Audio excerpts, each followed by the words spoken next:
members are present. Oh, actually, we want the announcement from the interpreters first, and then I'll continue.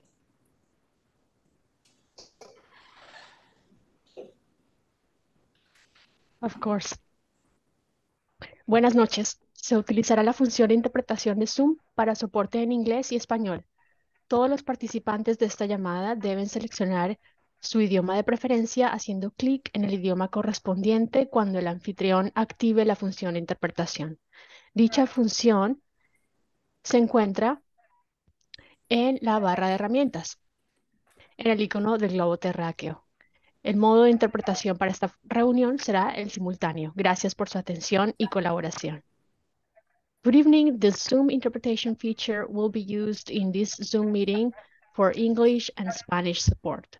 All participants on this call must select their language of preference by clicking the language when the host turns on the interpretation feature. This is found in the world icon located on your feature panel. Interpretation for this meeting will be conducted simultaneously. Thank you for your attention and collaboration. Thank you. Now we'll continue. So with roll call, all board members are present except for Isabel. She is sad to miss it, but she has a important family event. And we have Nancy with us over Zoom. If everyone could please stand and join me in the Pledge of Allegiance.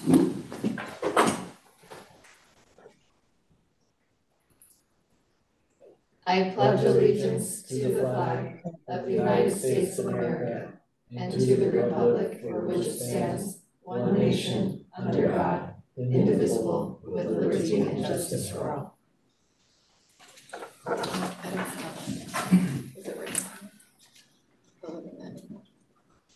Oh, hold on a second. My computer. Right here. There it is. We're now on to 1C, the Living Land Acknowledgement. Sunnyvale School District is located on the ancestral and unceded land of the Muwekma Ohlone, who have peacefully honored and cared for this land for thousands of years. We recognize that every member of the Sunnyvale community continues to benefit from the use and occupation of this land. We acknowledge our responsibility to learn from the wisdom of the Ohlone people and to consider how we might work to repair injustices and to move forward together in honorable ways. We are now on to item 2, approval of tonight's agenda. If there's any member of the public who wishes to speak on this item, please use the raise hand feature now. None. All right, seeing none, board, is there a motion? I move to approve the agenda. With taking off Item 4A. 4A. With taking off item 4A. I'll second. Board, any discussion? No. All those in favor, please say aye. Aye. Chair votes aye, and with that, the motion passes. We are now on to item 3, public comments on closed session items. So note we took off 4A, so it's only 4B, Public Employee Performance Evaluation Superintendent. If there's any member of the public who wishes to speak on this item, please use the raise hand feature now. None. All right, we are going to convene to close session at 6:04.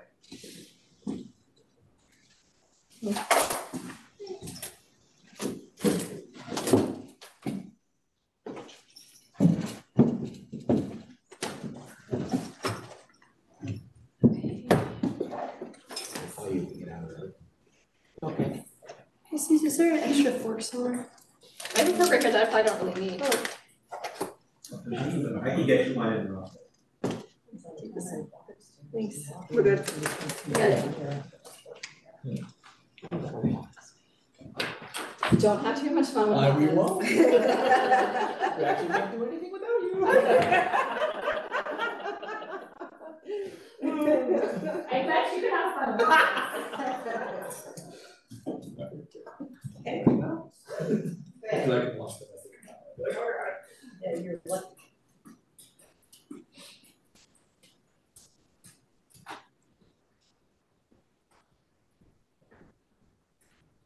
know I me. don't. No, I went on this, who's off? Three times. Yes. No,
Mine too. often, more than once a month. And some people something like. Yeah.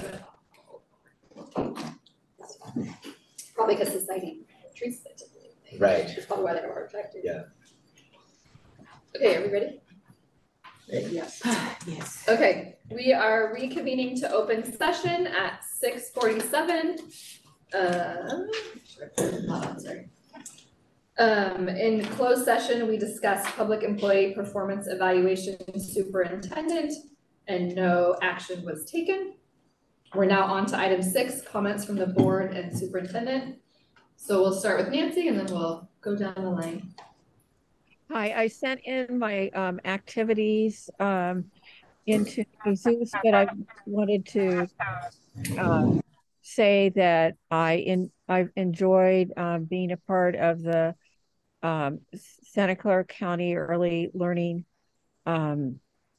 local planning group for the past 4 years, and I was termed out at the last general meeting, and so I look forward to attending things virtually, but it was a very enjoyable and worthwhile experience, but I'll still remain engaged with the early childhood ed community, and I look forward to additional activities as they wind down for the end of the year. Thank you very much. Thanks. Okay, is this on? Sorry. That mic is, that's my. Did you trade mics with me? No, I moved seats, so. Oh my gosh. Sneaky. Okay, so. It would have been more fun if you traded mics. Okay. Where did my notes go? Okay, so I sent in my activities as well, and I had a couple notes from Santa Clara County School Boards Association. I just wanted to say the Hoffman Awards were, I thought were really great. My notes were not prepared or written well ahead of time, which I regretted completely. Oh, there goes the mic. But that's because we had so many, we were able to acknowledge our couple of trustees who passed away, current and former trustees who passed away this year. And then also we were able to acknowledge John Fensterwald, who does the Ledge Brunch. And so we were going through the programming, but just like the depth and breadth of those programs for Hoffman Awards, I don't know, have you ever read for I know Nancy has either of you ever read for the Hoffman Awards? Super fun. There's like 20, the applications are not very long, but you kind of get to see what's going on in the county, and then you just rank them off this a rubric. And then the ones that rise to the top, you go visit. You can sign up on a team for the one that most interests you, and you get to go visit it and check it out. And I just really like that they were all so very different, and it's just a really cool experience. So I recommend it if you have the free time in December. And we have, I think that's it. I think we have one more meeting with just like a transitional meeting, and then next year I'm just free. Oh yeah, one more meeting with you as president. Yeah. And we have a Ledge Action meeting in June, which is a barbecue, so easy breezy. And then the last thing was Dr. Dewan had her meeting, the deck got sent out, there's tons of announcements, but there is a classified employee of the year event on June 14th. I think you've got 100 girls at camp that week. But it's in person, and it's from 4 to 5 p.m. and I'll put it on the board calendar in case anyone wants to go. And that's it. Thanks. Thank you. I sent my activities to Jesus, but is this on? Yep. Okay, fantastic. I sent my activities to Jesus at the Hoffmans. I had the pleasure of sitting next to Jeff Arnett, who told me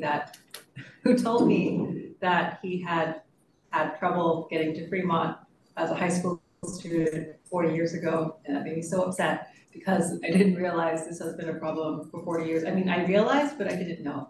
And I spent a lot of time and energy these past couple weeks visiting or going to Fremont Union high school board meetings trying to advocate for a representative from North Sunnyvale be put on their board, because I feel like the transportation issue is clear and is there, but my kid doesn't go to Fremont. I've never been to Fremont. I've never actually set foot on their campus. I don't know what other issues are there. And until they have someone who is willing to talk to them, part of the community, telling them these problems, then they're not going to be addressed, and that like pains me.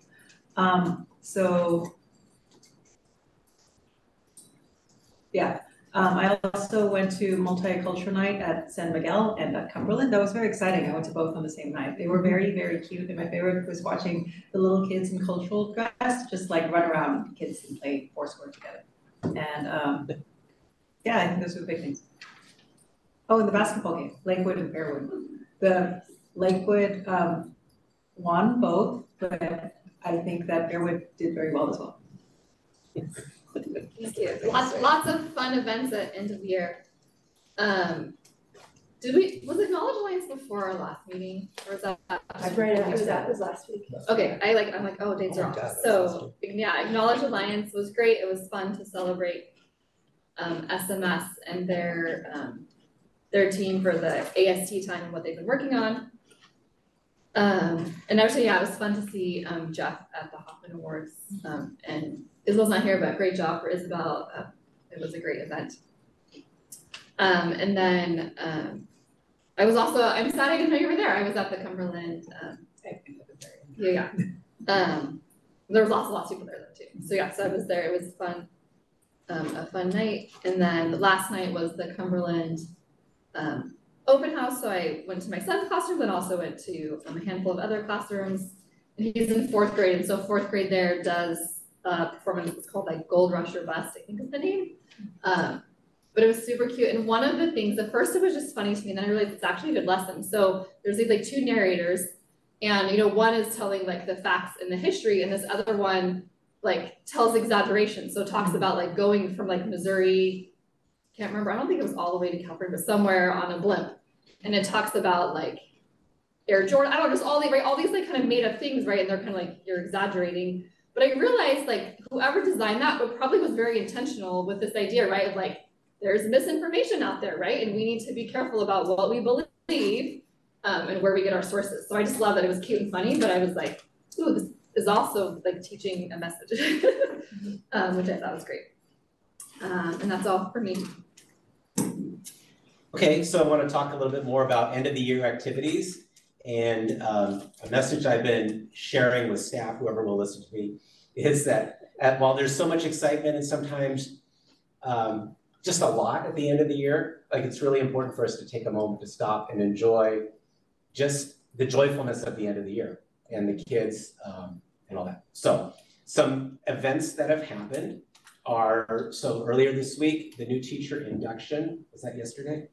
See, this is what happens. Tuesday. The days are all lining together. But the new teacher induction celebration for 35 of our teachers is super exciting because these are the future of Sunnyvale. I always get really excited about that. Just before this meeting, the SEA retirement event downtown, where we were honoring 2 retiring teachers, Suzanne Withnaswamy from Fairwood and Sue Gilbert from CMS. And I'll just take a moment. I asked Sue Gilbert, like, what are you most excited about retirement? And she was just beaming, because what had happened right before the meeting, do you know about this? No. Right before the meeting, a former student who was now like at college level or something like that, was sharing with her all that he had accomplished since he had been in her class. And it said, you have been such an influential part of my life. And it's amazing that's like all teachers need to make them excited, just to hear once in a while what a difference they make. So we can't say that too much to teachers, because that's really, really valuable. She was over the moon about that. Next week on Wednesday is the Classified Employees Luncheon, where we honor our classified employees. If you can come, it's Wednesday in this room at 11:30. I will be barbecuing. Other staff will be bringing in various side dishes and condiments and all that kind of stuff, and we're just celebrating our classified employees. The next Wednesday. Next Wednesday at 11:30, you're welcome to come. You should bring something too. We put it on the board calendar. Put it on the board calendar, okay? We've been going to open houses the last couple weeks. I think there's one more, San Miguel, like next week, on Wednesday. That's really exciting, well attended, so much joy there. The Employee of the Year event is May 31st at Bishop from 4 to 6. And finally, the middle school promotions on June 7th. And so we'll send out another reminder about that to make sure we have the right, or we know which board members are speaking at which of those events. And so many more events, but it's an exciting time of the year. That's all I have. Do board members speak at those events? Like Usually the president and vice president, but I think maybe Isabel isn't coming, or you aren't coming. Are you coming? Are you gonna come? I've been a part of no conversations about it. Ah, okay. So maybe it's Isabel's not. So we'll talk about that. Okay. So, It used to be like actually you have to write a speech, but I think now it's just you read the blurb, right? yeah, you read like a blurb. But last year I was ready with my speech, and then Alexia's surgery got continued because they just gave us a very short thing like post-COVID, but you can write a speech when you're up there. Don't worry. Okay, cool. Or you can just read their thing, 'cause they Either don't way. really want to hear from us. Either way. We'll talk to the principal and they'll tell us what's expected. Yeah. The kids just want to celebrate. Yeah. Yeah, I like hearing myself. Oh my God. I always think I'm very, articulate, and then the kids are like, is he done? So- Reed was here. She would tell the story about Ben and the frog. Yes, story. he had the best speech. Anyway, I'm just gonna check real fast. I also forgot, I wanted to say, but I didn't write it down. The Strive Showcase was on yes. someday this week. My days are totally off right now, sorry. I had to leave early to come to a meeting here, but it was really fantastic. I wish I could have stayed for the whole thing. Yeah, I think all of us that were in town were there. There for at least part of it.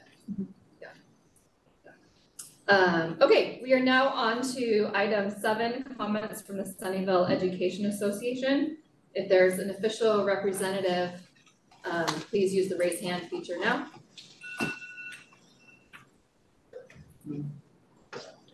Okay, we're now on to item 8, comments from the California School Employees Association. If there's an official representative, please use the raise hand feature now.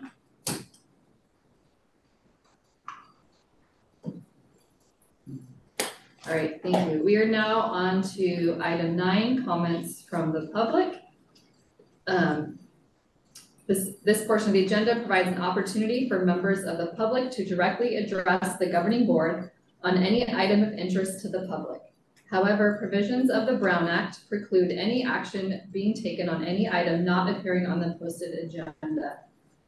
Time limits allocated to public testimony are 3 minutes per person and 20 minutes for the public comment. Before I continue, is there any member of the public who wishes to speak on non-agendized items? Please use the raise hand feature now. Okay, speakers are asked to give their name and affiliation so that an accurate record is reflected in the minutes. It looks like we have one speaker, so Jesus, if you could help us with that. And then the timer, you should see the timer on the screen when you start. Michelle Koo, we'll go ahead and put your chat there.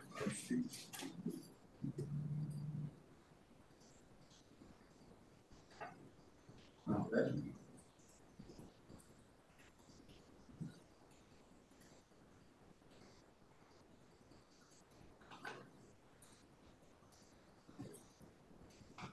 Hello, my name is Michelle Koo. Can you hear me? Okay. Yes. Okay. My name is Michelle Koo. I'm a middle school math teacher at CMS. And I really appreciate all of the support the district has given. I consider myself a data nerd. I get excited to analyze data and use it on a daily basis with warm-ups, selecting students for flex and beyond the bell. However, I'm struggling to see the purpose of requiring a 4th administration of NWA to our students this spring. For eighth graders, we will not use this data to adjust instruction as they will be going on to high school. When I did try to ask about the purpose of this assessment, I was told it will be, the high school will use it to measure growth. However, the high school does not use NWE yet. And that it would be used for interventions and MTSS. But our eighth grade students are already registered for classes next year. For our sixth and seventh grade students, if we test them in May, I don't know how much growth we're expecting to see when they come back in August. It feels very redundant.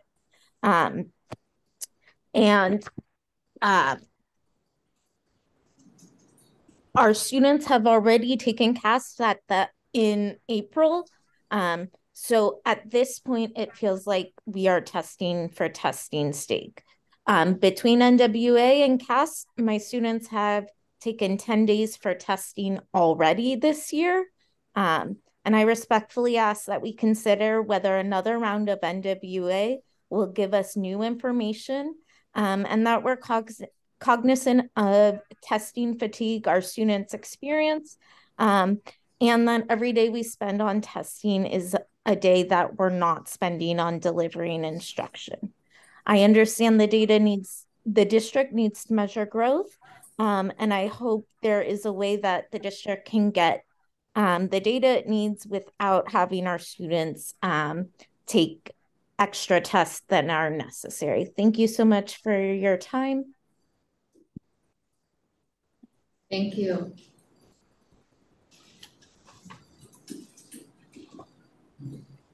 All right, is that all, Jesus? That's it. Okay, thank you.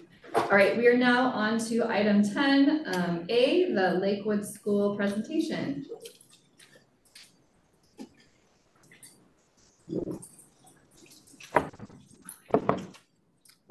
All right, good evening. I am Carly Sturm, the principal of Lakewood.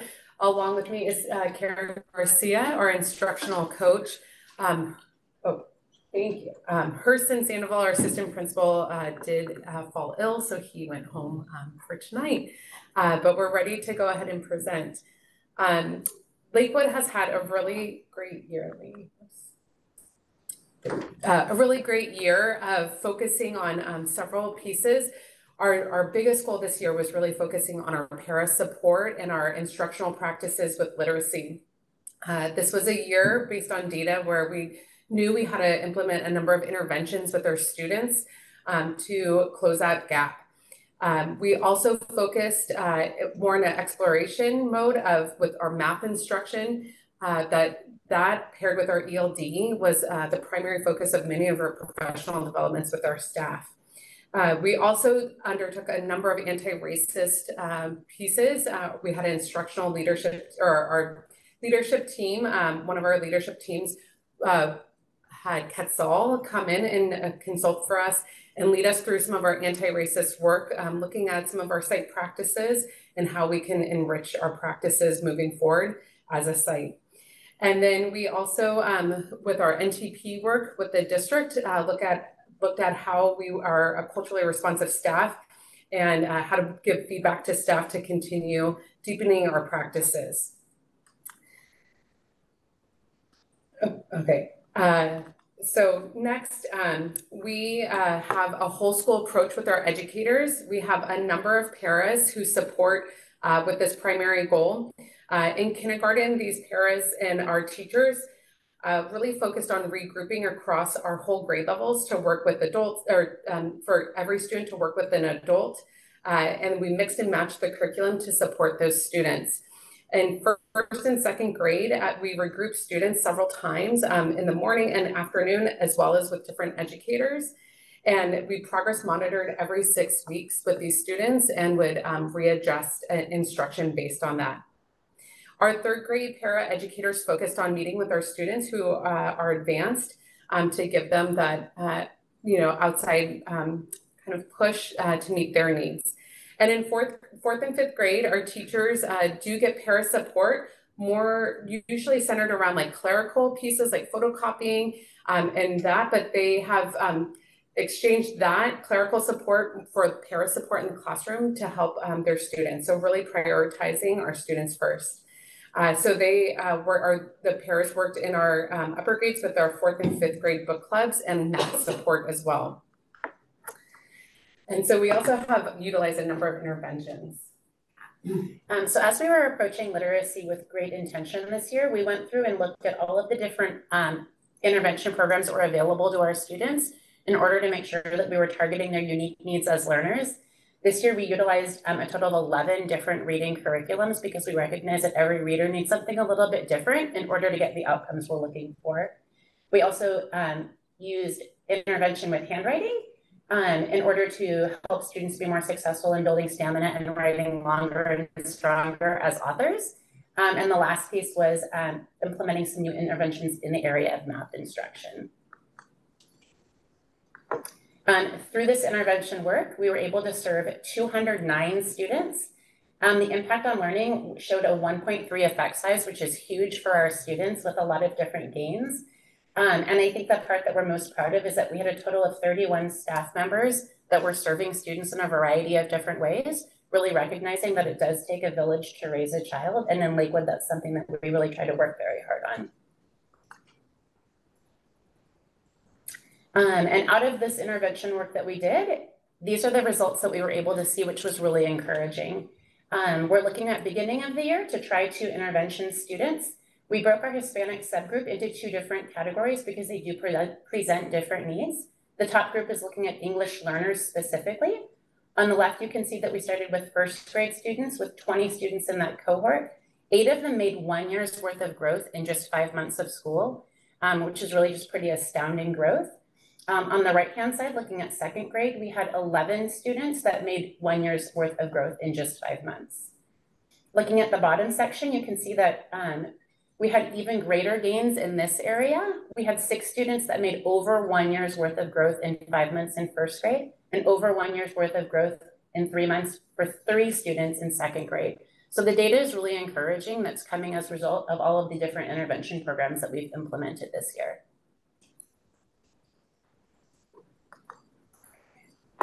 And we are really looking forward to our Tri3 data because we know that we've just seen learners continue to really make those strides. We did a number of action steps to meet this goal, really focusing on, again, on our para support. Ms. Garcia did monthly trainings for our paras to increase their professional capacity. We did have our CCEIS funds, which supported grades 1 and 2. They supported with everything from materials to reading nights for our families. They also provided us with other trainings as well. And then we had our phonics intervention groups and then a number of other pieces with that. Many of our PLC meetings also centered around this work. And the teachers, I think, really appreciated that time just to get together to really look at the data, form new groups, and talk about our learners. So our next steps for next year will be to continue those PLC meetings, really focus our tutorial starting earlier with kinder and 1st and 2nd grade. We want to readjust our reading groups based on the data like we did in that very strategic way. And then continue to progress monitor students and document students in the MTSS process. And then planning for next year, we have a couple meetings set up so that we can really take a look at this data to hit the ground running for next year. And then we'll expand that. We'd like to expand the reading support to 3rd and 5th grade as well. And lastly, we're really excited for potentially adopting a new phonics program because we know that's a huge need for our learners.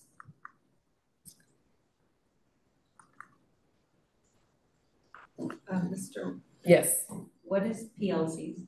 Thank you. Professional learning community. So our teachers have the opportunity to get together several times a year. At Lakewood, we break that meeting into like half days. And so we can do them more throughout the year. But it's a time where they can come together and really have intentional planning time around a site goal to make growth with our learners. Those are usually by grade level. Usually by grade level, yep. For some reason, this is not advancing. Okay, thank you.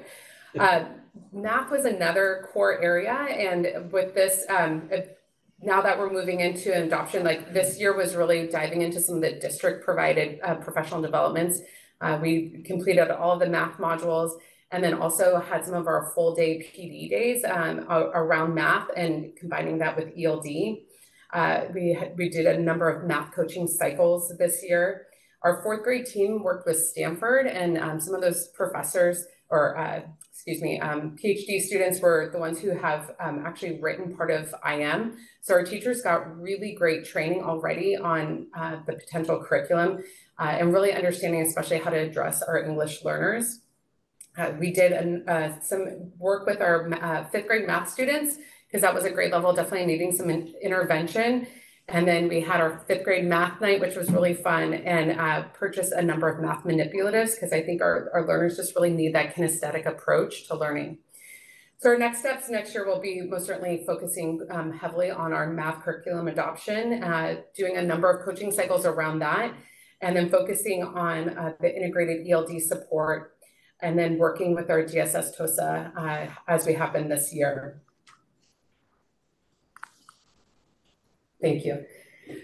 So to highlight some of the impact that our reading intervention has had, we have a case study student who is identified as an English only Hispanic student.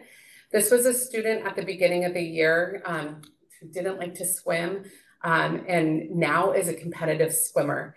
As a reader, she couldn't read independently, and now she reads chapter books.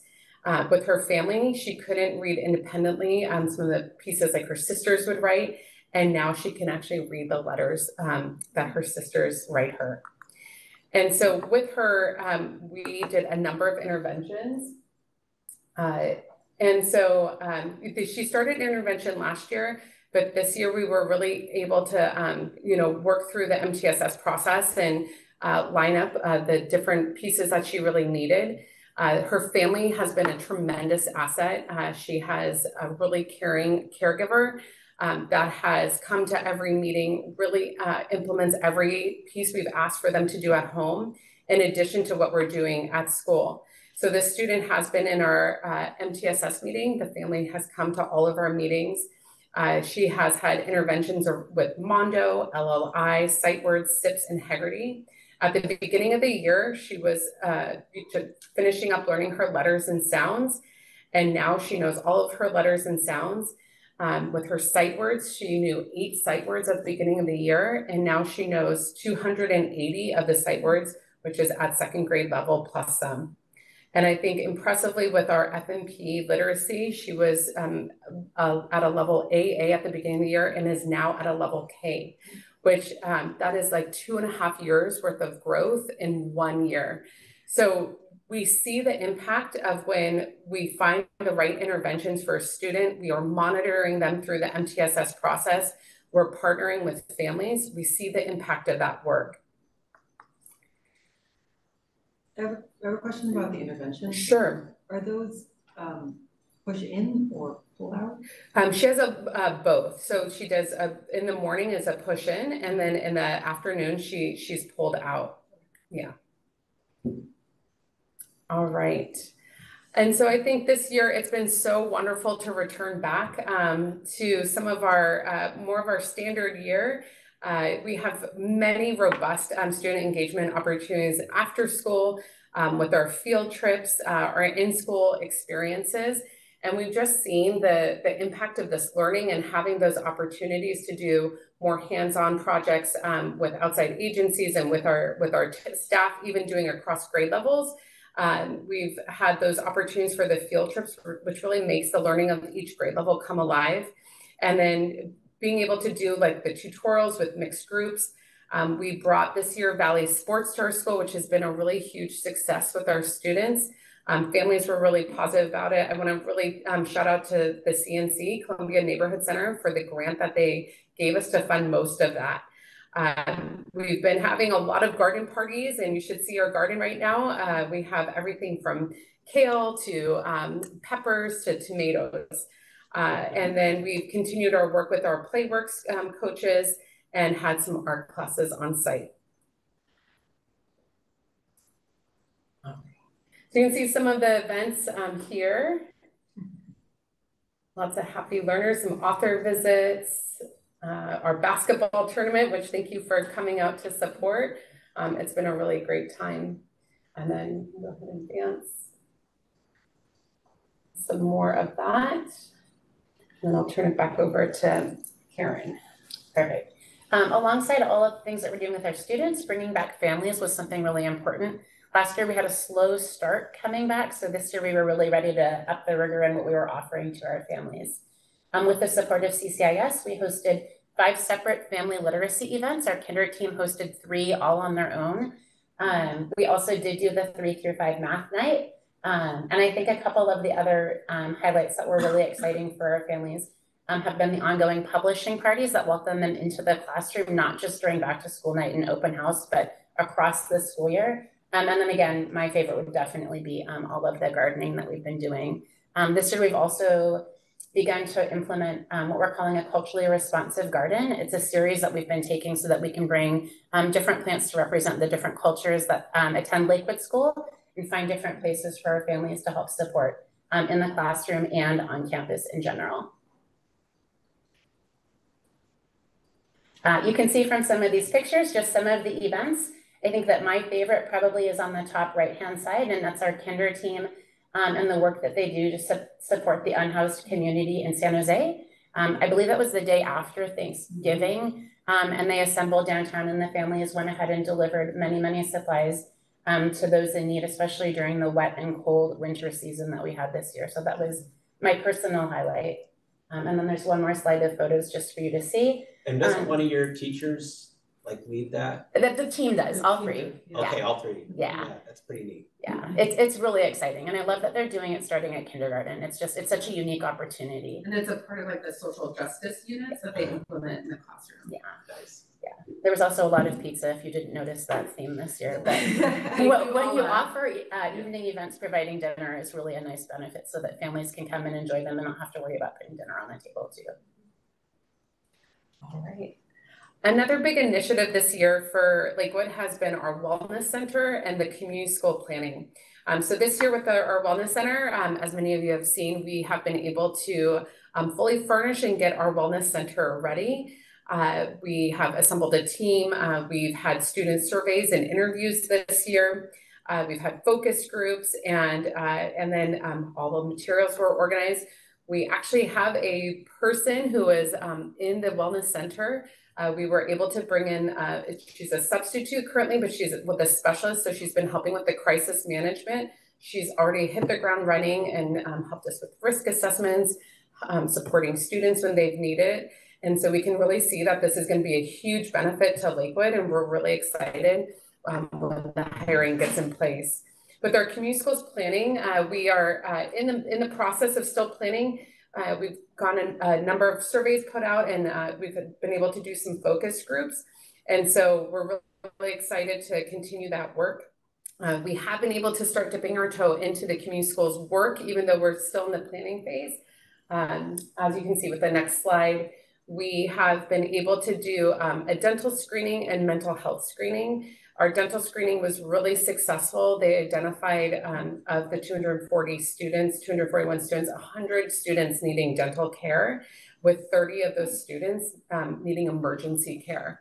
And so the agency we partnered with was able to send home like a really nice diagram to families that was in both English and Spanish that identified where the dentist had identified different dental needs so that they could bring that to a dentist.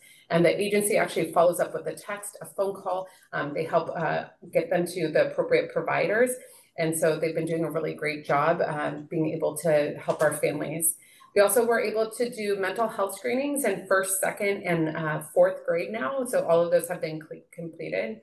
And they have been able to identify some students. You can see on the slide just with the number of different needs that they might need. So you can see here's a picture of our wellness center. You can see in the top corner, we also did a clothing drive this year, which was really impactful. We had 35 families from our own site come and be able to select items out of the closet for their families. It is something we're going to continue to just keep a stock of clothing with that. Our partner Ala also was able to provide us with underwear and socks that were brand new. So it's really great to be able to get those out to families. Now transitioning to Lakewood Preschool Program, we are really fortunate to have such an amazing preschool program on our site. They have 95 students on our campus, and we have 34 staff people to support them. So within the preschool level, we have 4 sessions that are the state preschool programs with 58 students, 8 sessions that are special day classes because they have morning and afternoon with 37 students. And they receive everything from speech to behavior to occupational therapy and intervention services. And so this year, for their focus for the professional goals was around the professional development around the pyramid model and to support staff learning. They've done a number of family engagement nights and had really great participation with that. And a big focus this year has been in inclusion. They were actually able to do a classroom that is some of the state preschool along with the special ed students. So that's been a really successful model. So like I just said, they co-taught a state preschool class and additional licensed special day classroom. So that was a really nice bonus. And then again, Stacy Escobar is really helping us bridge that gap from preschool to TK to kindergarten to have a really nice progression of learning. I know there's been so many great opportunities for people to come and visit the preschool site. And so it's been really transformational for our TK and our kinder teachers to come see what's going on in preschool so we can really continue to have a more gradual continuum of learning between preschool and elementary. This year, we've been able to have a dedicated psychologist and a behavior intervention supervisor, which has really helped, I think, their program continue to develop, just having that person there every day. And then I think, is there one more? Yeah. Okay, I think actually that wraps it up. So this is Lakewood in a nutshell. It's been an awesome year. I want to really celebrate our teachers and our staff. They are incredibly hardworking. We had a community schools survey that went out and we had close to 80 people fill out the survey. And comment after comment was, what's best about Lakewood? And it was the teachers and staff. So I just am really grateful to have such a wonderful group of educators who care so much about the students. So thank you for your time, and I'm happy to answer any questions you may have. Thank you. Thank you. And we do public comment before we, so if there's any members of the public who wish to speak on this item, please use the raise hand feature. Okay. With no public comment, then I'll turn it over to the board if anyone has any questions or comments. Go ahead. Yes. So I loved going to Lakewood this year. Every time I went there, there were more things happening. Oh my God, sorry. Everything I went to, so cheapers, I mean. Yeah, I know. It's we're gonna have a discussion for next. the mic. It's the microphone. Okay, so anyway, every time I've gone to Lakewood this year, it's like there's more happening, there's more developing. It's just just the learning is happening in front of, like just developing right in front of you. So I just love it. And all your culminating stuff at the end of the year is super exciting and fun. And just so thanks for all the work you're doing, and thanks for just being so, giving us time to walk through. I don't think most of us have been out there, and just taking your time and like really showing us around, showing us the wellness center, and just kind of opening it up for us too, because it's really exciting. Thank you. I think Tasha, did you have something? Yeah, I just wanted to just chime in a little bit because she went through all of that incredible amount of work and she took on some pretty incredible things. So I just wanted to acknowledge that. 2 major initiatives for us as a district with the Wellness Center and the community school, which were such a perfect alignment to Lakewood, and she took that challenge on. And I just want to really celebrate that, because that's a lot of work and a lot of partnerships and undue stress at times. So I just want to celebrate the work she's done and her team to get to this point. So really appreciate the work, Carly. Thank you. No, just seeing how our new specialist Margarita has been able to respond to students, it like has made all the hard work worth it. And just seeing the students be able to return to class so much more regulated, it feels like a huge win. So thank you. Thanks, Sasha. Yeah. I wanted to say how much I appreciate that you and your staff are able to recognize and find solutions for students and families have at Lakewood that might not be apparent or obvious in other parts of the district, and then find ways to meet that need. I think the clothing closet's a great idea, and last time we visited, we were talking about installing a washer dryer, and I just think that's fantastic. Like whatever barriers we can remove to learning, I'm just so excited to be able to pursue those, and I'm so glad that you're able to see them. I'm also really impressed by the way that by the various community organizations and grants that you're able to find as a principal and with your staff. I know that you've gotten a lot of funds from SEF this year and from ALAS, the Assistance League of Los Altos, and what you were saying about CCEIS. Yes. Yeah, and I just am so happy that you're able to get those grants, because I know our PTA hasn't been a big moneymaker this year. So it's going to change next year. Yes, we've got good happenings happening at Lakewood. So yes. I'm on the PTA board. Yes. So, we'll be lots of tasks, right, Eileen? Right. Yeah. So yeah, I just really appreciate that you're able to fulfill these unmet needs that are that you've seen and that you've uncovered. And thank you. Thank you. All that, and I just wanted to highlight, and I know I told you this and I told your staff this, the slides that Carly included in the presentation that showed how many months growth in how many months, I think are really, really powerful. What we've been doing is, and in the name of brevity, I had her not include the ones we usually use, which show how many kids are in which band, and that's available to anyone who wants to see it. And that's important too. And she shared that with her staff and with Cabinet. Sometimes that can be demoralizing to staff. And really what we ask staff to do is to work as hard as they can to have students make at least 1 year's growth each year. And if they're behind a year, then to accelerate that. And so sometimes the data that you're showing and that you're highlighting with your staff, I think is really, really important to show how much growth they are making, even if they're not quite to the next band, because that is what encourages staff. And that's what also gives us real data to show us that what we're doing is making a difference and it's working, so we don't just discard it. So I really like that, and now I'm like having other principals do that too, because I think that's just really the key. So thank you for sharing that. Thank you for encouraging your staff and for trying new things. You mentioned the CCEIS grant. They're one of the model schools for that, where they're a laboratory and they're trying, and the whole goal there is to change our practice, which frankly is the practice of almost every school and district in the state, of over-identifying Hispanic kids in special education. So, and the theory is to meet them at early age in general education and to meet their needs there and to try different interventions to help them. So congratulations on that, and thank you for measuring it and for the success that you're having. Yeah, thank you. And I just want to commend the district.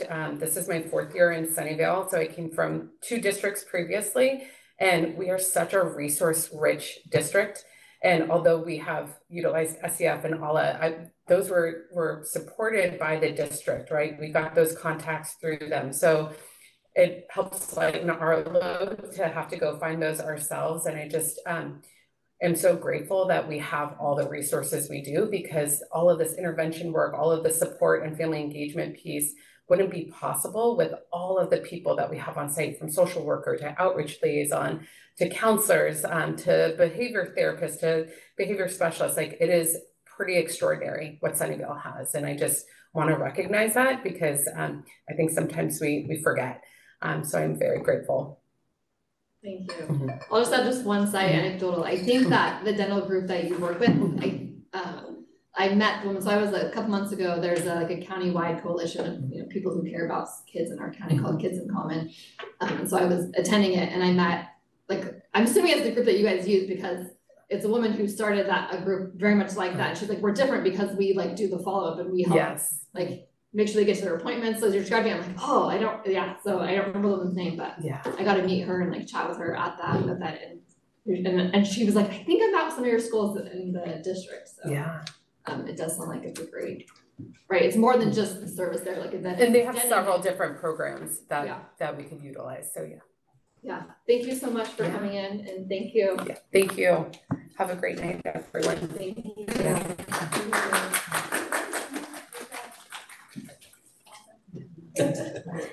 All right, we are now on to item 11A. It's review and discussion of the Sunnyvale State Preschool Program self-evaluation for the fiscal year 2022-2023.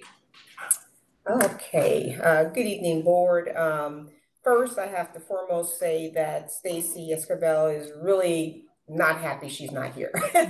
She was excited to present with Carly with regards to the preschool program and the wonderful work they've done with the collaboration there. So I want to express that. And so I'm speaking on her behalf this evening and the incredible work that she's done this year. And so, so as a part of coming forth with this, of course, there's a part of it is a part of compliance is our responsibility with our state preschool contract. But the more exciting part about this is it's an opportunity to bring forth the great work that we're doing and be able to celebrate that. Because sometimes when you're in the midst of it, you don't really think about all the things that are actually happening and what you're actually doing. So, so a part of this is coming forth to do that. So I'm just going to highlight a few things that I know Stacy wanted to be sure that we were able to do before we move forward with additional recommendation to discuss here. But just, we utilize the developmental results profile, and that's a deep opportunity. And it's also really an engagement opportunity because it's about assessing where kids are. It builds relationships, but it kind of creates a common language that teachers can actually have with the parents who are in the programming. And the other area we wanted to highlight as a part of this is that information has rolled into really letting us see the importance of self-regulation this year with our students. At this time, a lot of times we're still talking about the pandemic, but regardless to why it is not relevant. We recognize that that was a need. And so as a part of this year and the work that the preschool has done in collaboration with our TK is really working around the socio-emotional learning needs. So we started the year with that training and we're building and growing in that particular area. So that's great. In your document overview that you received, there was a data sheet. And so just want to celebrate the increases that we see this time of the year in comparison to the fall when the initial survey results were put in. The high level of engagement from parents. We had over 53 families who provided direct feedback about their child and what they're seeing at home and what their perspectives are as a parent, and sharing that with teachers in order to really develop more robust programs. You were able to see some of the comments that families shared about how excited they are to be able to share that, what this program is meaning to them, the engagement factor. So that was really exciting. And just last night, just to see how many families actually came out to the open house was really cute. Lots of playing, lots of fun. So families were engaged in there last night at the Lakewood open house. So that was really great. A big part of this, even though it's not directly tied to the evaluation report, I'm going to give you an overview in just a moment of another thing that we do, and it's not something we're required to do. It's called the QRIS evaluation assessment. many years, and thank great for Linda Van Mark, who actually initialized this, because not all programs do it, but it's another step we take to really evaluate the quality of our programs. And so this year, under the leadership and with Stacy, so I really want to celebrate that, we received essentially a perfect score in all areas. That's on health, screening and development, teacher training and education, effective teacher-child interactions, teacher-child ratios, the environment, and just overall director training, certification, and awareness of the program. So these are the things we're coming with for additional discussion from you, but also approval of our final progress report for our state preschool programs. And so at that time, take any questions or updates that you have. And I have a little handout for you just to kind of give that to you, since you wanted you to have. Thank you. Thank you. If there's any member of the public that wishes to speak on this item, if you're in-person speaker card or online, use the raise hand feature now.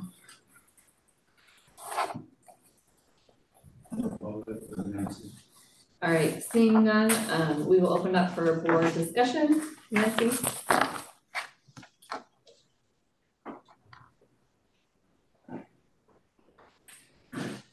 Nancy? You might be muted. No. I'm very excited about the growth that has been achieved by the state preschool this year.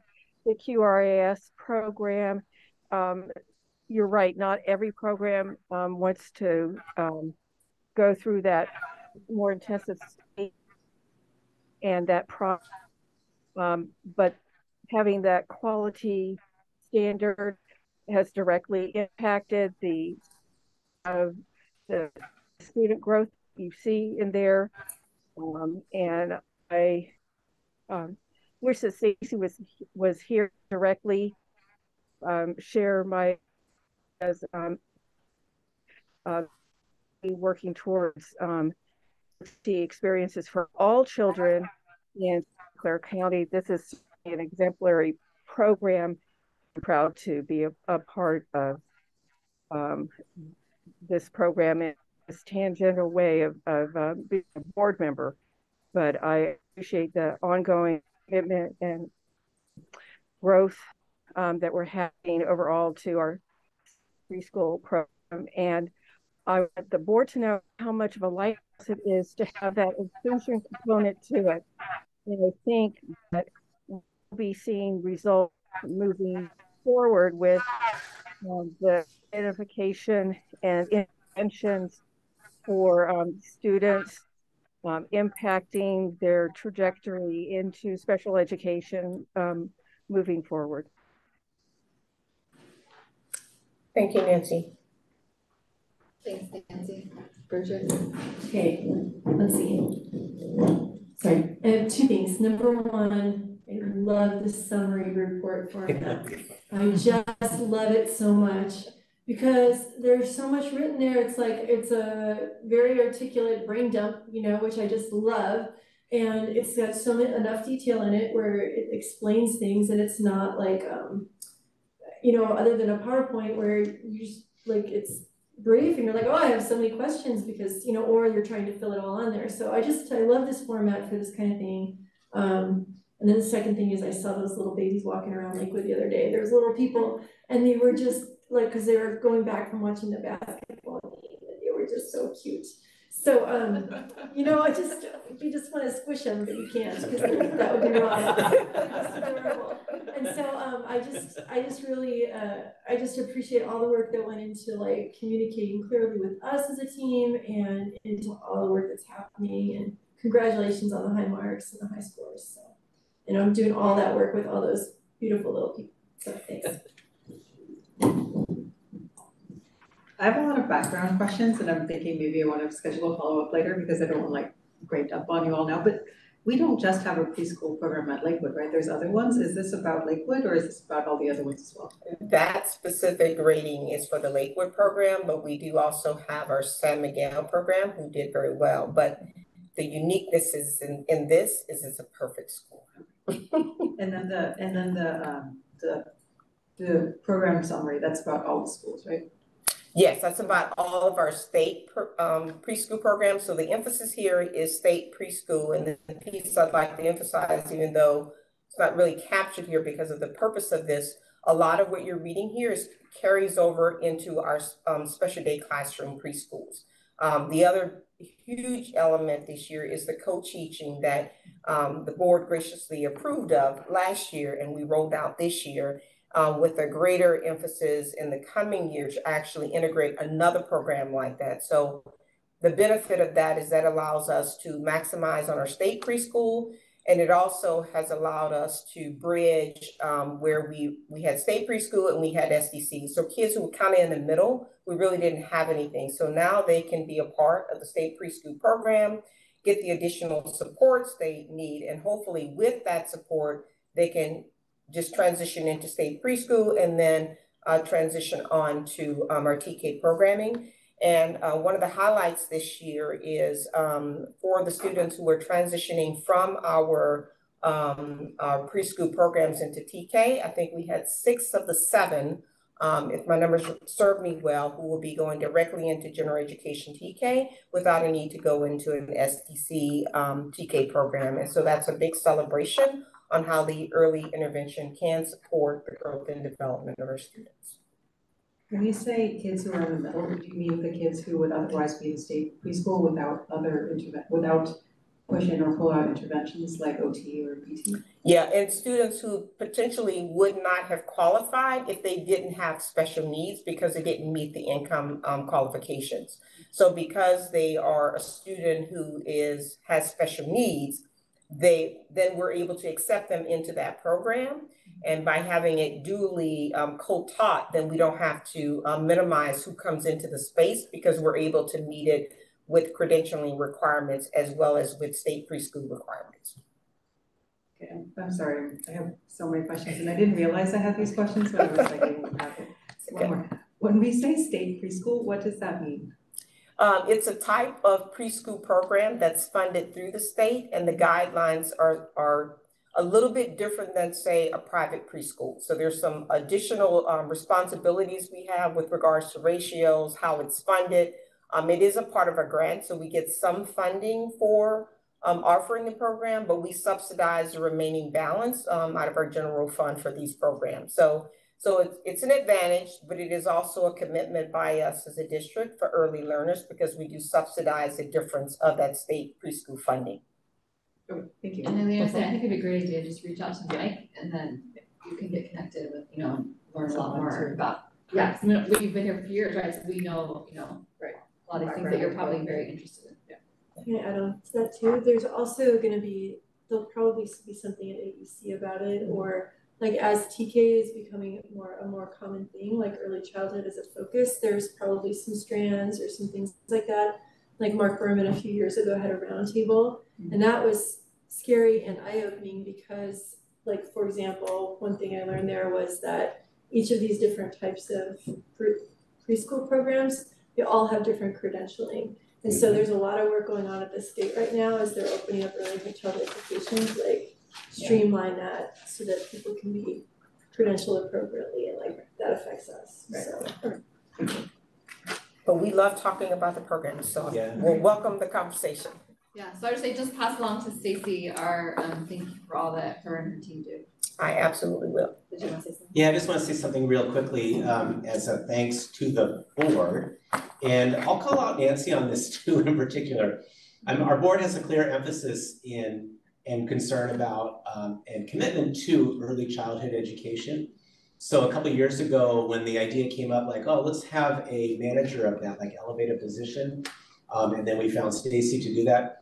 We knew that was like kind of came indirectly from the board. And we also knew that when we brought the proposal to you that the board would support it because of your recognition and your leadership in this area. And so that's positioned us to share with you the success that we're sharing with you tonight. And also the part that I'm really excited about is as we expand transitional kindergarten, as you alluded to, Bridget, we're really well positioned. So Stacy and her team are now working with TK teams as we transition the TK from, we used to think of it as the first year of a 2-year kindergarten program to now it's a play-based model, and so we need to, there's a lot of learning that's going along with that, and we have leadership and staff in place to help us make that transition. It's gonna really position us well moving forward. So I wanna thank you for your leadership in that area. Thank you. Thank you. Thank you. All right, we are now on to section 12, review and action. And our first one is 12A, public hearing and adoption of elementary math curriculum adoption. Hello. Good evening, board, colleagues, and public. I'm Christina Valentine, she, her, hers. And I'd like to introduce the public hearings and set context for the curriculum adoptions. So the team worked to put together a presentation for you all. So before I begin, thank you to the team listed here. Dr. Guzman couldn't make it tonight. She is on child duty. And also I want to thank our teachers on special assignment. So Dr. Shalicia Schuler, Chami Chun, and Katie Sinkota. So this team took up the charge to create pilot processes in service of our students. And in the case of phonics and math, similar to the GDSH curriculum adoption earlier this year, with shortened timelines because we knew how urgent the work was. So thank you to the team. I also want to really thank our pilot teachers for their dedication and service to our students. So they were passionate, they were thoughtful, and they really implemented programs and thought about what would be best for our students in the future.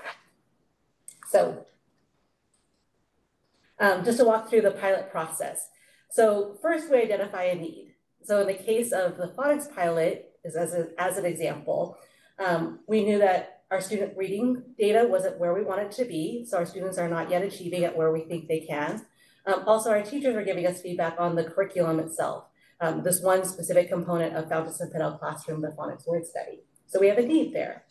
Then our team works on identifying a pilot process. Like, who are the teachers? What materials are we using? What does it look like? What's the time period? How are teachers going to give feedback, and how are we going to train them? So we work on a pilot process while at the same time examining potential curriculum against criteria, because of course there are lots of materials out there. They don't like to sell us their content, and we also want to make sure that we pick the best possible choice for Sunnyvale. We move down to number 5. So then after we narrow curriculum choices, our pilot teams receive training. They have ongoing support from the district central office team, as well as the site-based instructional coaches, and they begin working with materials with their students. Over the course of the process, pilot teams work to give feedback throughout the process, so that was a little bit different. We wanted to make sure that we were thoughtful about the pilot process and getting feedback on a regular basis from our teachers. And in the end, our pilot teachers make a recommendation, then they have discussion. So just as an example, when we talk about the pilot process, Dr. Guzman and Jane Chen worked really hard to create one-pagers outlining the purpose of the pilot, who are the participants, like which teachers, and how we're going to have a mix of teachers from Title I sites, non-Title I sites, ensuring we have grade level span and grade level representation, and also outlining commitments for our teachers. So just as an example. At a glance, these 3 particular curriculums were different. So I wanted to give you an at a glance view of what this looks like. So for elementary school mathematics, we piloted 2 programs, Illustrative Math, which some teachers had already been using in our district, and San Francisco Unified School District Math. Again, more teachers were using this in our school district. In the duration of time, we had about 6 weeks of teachers piloting curriculum, and then they also had an additional week of reviewing the curriculum that they did not pilot. This pilot process was a little bit unique because we have teachers in our district who are currently using FSUSD units. So when you go down to the bottom of the process, teachers piloted 1 program. So teachers who had previously been using FSUSD in their classroom used Illustrative. So that way we could do a comparative analysis of both programs. We also had teachers who had not used either program, who are currently using math expressions, try FSUSD. We also surveyed all the teachers in the district because we know that there are teachers in the district who have been using either program. So we wanted to get their input. And then we also opened up pilot preview processes for our staff across the district. So again, wanting to make sure that we gathered a range of feedback from teachers who had seen and or used either math program. For the elementary phonics or early literacy program, we piloted Really Great Reading, great branding, as Mike said, and also Amplify ELA. So this again was a 6-week process, and teachers piloted one of the program, but not both. And then we also created a process where they could preview the other materials that they did not pilot and have discussion about both curriculums. And we also, in this particular pilot process, because of the specific skills taught in phonics and early literacy, we also had our teachers pick key students who are typically our English learners who were not making progress to track their progress over the pilot process. Good news, all of our students made significant growth in the pilots. And then our last was our middle school ELA pilot process. This was probably the most traditional in terms of we had 2 programs, Amplify ELA and Houghton Mifflin Harcourt is the HMH curriculum. And then this is the most traditional in the sense that teachers worked on this over the course of the year and piloted both programs for a duration of time. So they tried one program, then we trained them all in the other program and they switched. And we had them review both programs. So just an overview, they were all slightly different based on the curriculum that they taught, the current context of our district, and the needs. So I'm not going to read these slides to you, but I know that in the past we provided a summary of teacher feedback of different programs. These particular pilots were slightly different because we collected feedback over the course of the pilot process and also asked teachers to measure curriculum against criteria, which we hadn't done before. So I know I provided this in packet review. We asked teachers to look at different aspects of each curriculum, specifically for math or specifically for phonics, or specifically, it's a hard word to say, your mouth is dry, for English language arts. And then we also had discussion. We also structured the end conversation so that we would have some more equity of voice. Sometimes in the discussions, if a teacher was really passionate about a program, what was reflected in the feedback that you got was maybe one teacher's perspective, and we wanted to make sure that we gathered a wide range of teachers' perspectives, because somebody who's more quiet might have felt strongly about a program, like I really like really great reading, but my friend over here really likes Amplify. So I have thoughts that I want to provide, but it's not in the discussion. So we also had a Google form captured process. So just to give an overview of the math feedback, overall the teachers felt that illustrative math was a just more robust and complete curriculum, which makes sense because it is a curriculum, and FSUSD, with the best intentions and great resources, created a curriculum with internal district resources. There were wonderings actually about the robustness of the program, like there was wondering about how could we teach this all, and a specific wondering about homework, because there was no explicit homework. And the teachers in the pilot process did say, well, maybe we need to rethink homework. Like as a school, we're rethinking about impacts of homework and whether or not that's important. So those were some questions. And then consistent with both math programs, the needs of teachers to move forward were wanting the manipulatives and center materials, wanting to focus on small group instruction because neither program explicitly outlines it, although illustrative math had materials and supports for center work, and questions about math fluency. Like I think at one point math fluency interpretation was around math facts and automaticity. And so that's very tangible, and teachers are working towards understanding what does fluency look like. Like I still want our students to know math facts, but I also know that that might be more fluid than just being able to do times tables in a minute. A quick summary of the elementary phonics early literacy. So for really great reading, they felt like the lessons were short and immediately implementable. So again, this was a curriculum that we're looking for to supplement this one component of Fountas Centennial Classroom. So they felt that really great reading would meet that. They also said it was engaging and multisensory, which was an important aspect, and it was just more engaging and multisensory than Amplify. There was more decodable text, and and they wanted more decodable text. More texts are better at this age. And they actually had some questions about routines. It was more around a thumbs up. So if Christina says something, then the other class gives her a thumbs up. And they wanted to make sure that the social emotional aspect of instruction was thought about. So that was something that they mentioned in training, that we would want to be explicit in our Sunnyvale way that if our students are giving each other a thumbs up, that they're being thoughtful around students' social emotional well-being, which I thought was wonderful. And And those were the needs for really great reading. Amplify was just significantly longer and more complex, and they didn't feel like it was as good of a fit. And then a quick summary of the middle school ELA curriculum.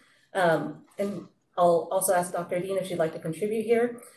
Things that they liked about Amplify ELA: they liked the online platform, the amount of differentiation that the program offered. They also liked the accessibility of the program. They had questions around student structured talk and ability to collaborate, and students' ability to navigate the online platform.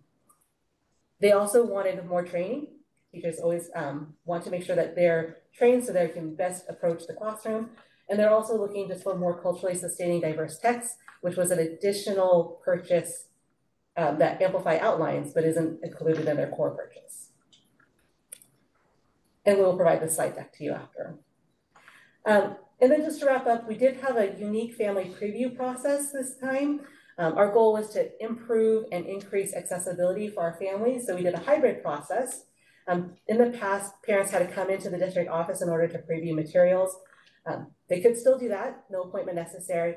But we also put out the call for virtual links. So parents or guardians could email us for a virtual link.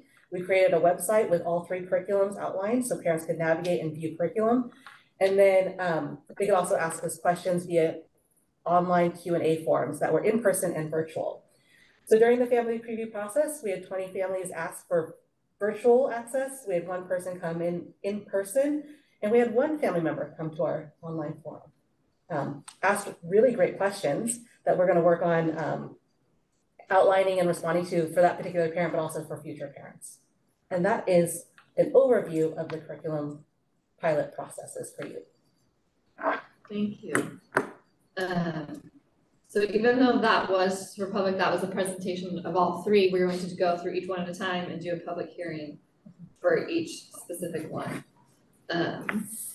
So I will now, just a second. Also, just great job on your presentation. Yeah. And she created that based on the input from the board, so, and that was done quickly, so I really appreciate that, Christina. Thank you. All right, I'm opening the public hearing at 7:59 for the instruction materials proposed for adoption, the illustrative mathematics for elementary school K-5 mathematics. So if there's any member of the public who wishes to speak on this item, please use the raise hand feature online or public speaker card in person.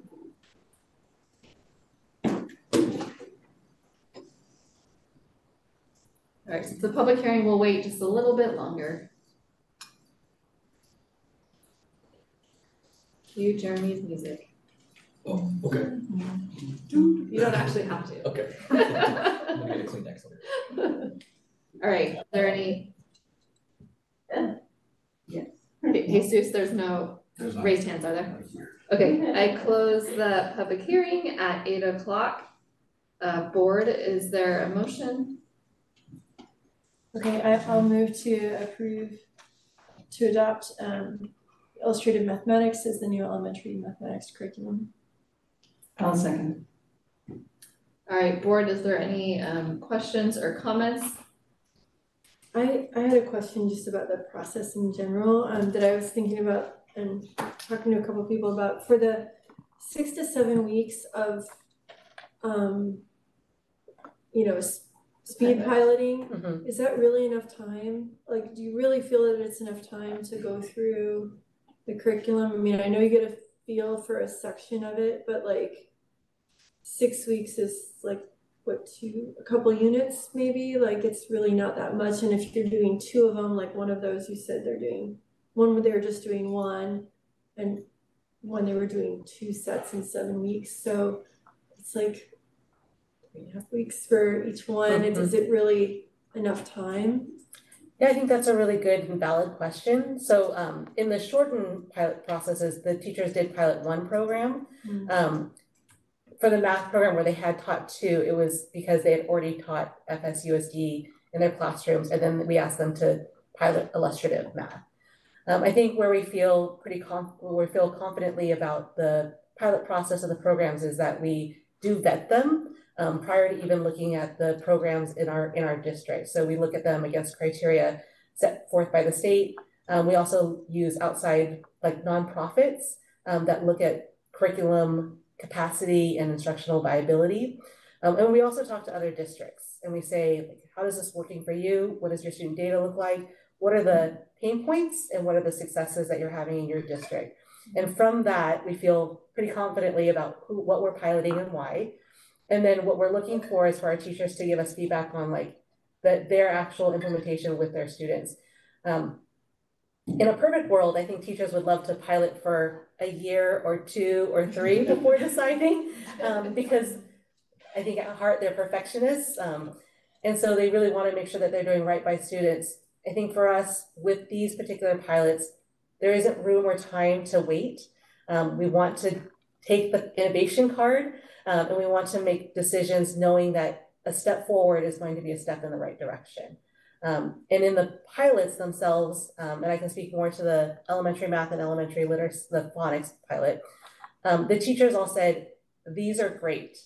Actually, if we chose either one, we would be happy, which actually made it really easy for us as facilitators.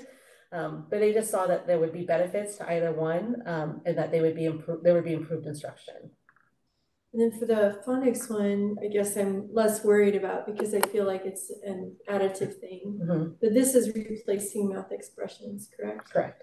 And so is the feeling that math expressions was insufficient as a program? Like there was no need to be, these had just evolved since we had adopted math expressions and it was just more research-based or current or something? Mm-hmm. And just with like a quick summary? Just a very quick summary of like why, you know, other than our current scores or whatever, because there was a pandemic and there were all sorts of other things. Yeah. Is it like, do you really think that the curriculum could make a difference?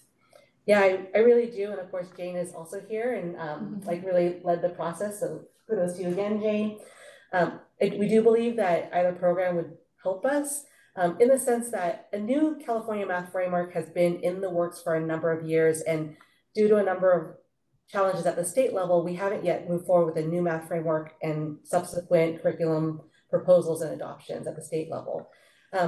That being said, we still know what good math instruction looks like, which is open-ended tasks that are more problem-based in real life application, that there is more need to develop cognitive navigational skills around math thinking as opposed to computational algorithmic thinking. Both of these programs set our students up to do that process more aptly, as opposed to what we can consider like a more worksheet-based model or more algorithmic process in math. Okay, and last question, like how do we, I know if we roll out this curriculum next year, the teachers will probably be trained in August, right? And then some ongoing training throughout the year. But after that first year of adoption, like how do we make sure that there's refreshers or there's like new teachers coming in to the district would have the opportunity for that?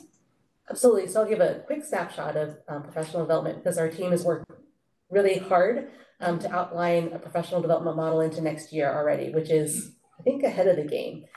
So what we're planning on is some curriculum overviews for new adoptions before we close this school year. So for example, in the middle school ELA adoption, many of our English teachers piloted the program just due to number of teachers, but we also have a number of teachers who didn't.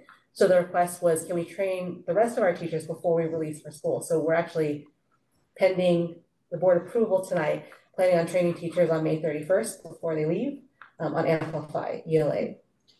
For summer, we're planning on overviews in both June and August, so teachers can preview materials. Some of our teachers would like to get their hands into materials over the summer, so they'll have access to materials over the summer, another preview, and then embedded organized staff development across the district throughout the school year with touch points. That will be year 1 of implementation, so it's our first step, and then after that, it's year 2, while we continue to build in new content and learning into other areas. So we've been working on 3-year, 5-year plans of like, what does it look like in our first year of implementation? What does it look like in our second year? How do we catch up to new teachers who've switched grade levels, who have joined our district, et cetera? It is robust, Our team is working hard, and it by no means will it be perfect, but I think it will be better. I do have one little last question, sorry. I talked to a teacher and they were worried about the idea of going to explaining and conceptual math more because they were very worried about state testing.